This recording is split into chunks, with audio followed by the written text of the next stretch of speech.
my mind forevermore, the more through every storm. Yay!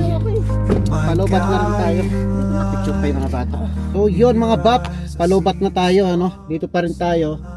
Bumaba lang sila saglit dahil meron silang bibilin dito sa ranch market mga baps. So hindi na ako sumama para hindi na lang tumagal.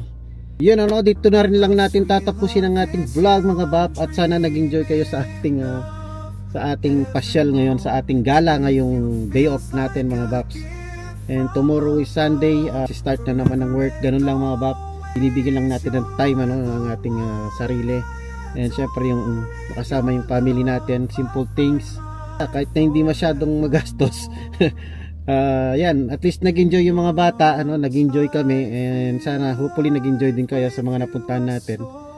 Medyo mahaba yung vlog natin ngayon. And yeah, kung nakaabot kayo hanggang dito sa dulo mga baps, maraming salamat ulit. And yeah, patuloy sana kayo sumuporta sa ating channel mga baps. And mag-like, mag-comment. And yeah, sa mga hindi pa nagsasubscribe, sa mga silent viewers dyan, please do subscribe sa ating channel mga bap. And yes, hanggang dito na lang. And yeah, may the God bless us sa ating biyahe pa uwi ano. Sana i-guide tayo ni Lord sa ating pa uwi, and sa inyo din lahat. Alright, maraming salamat and peace.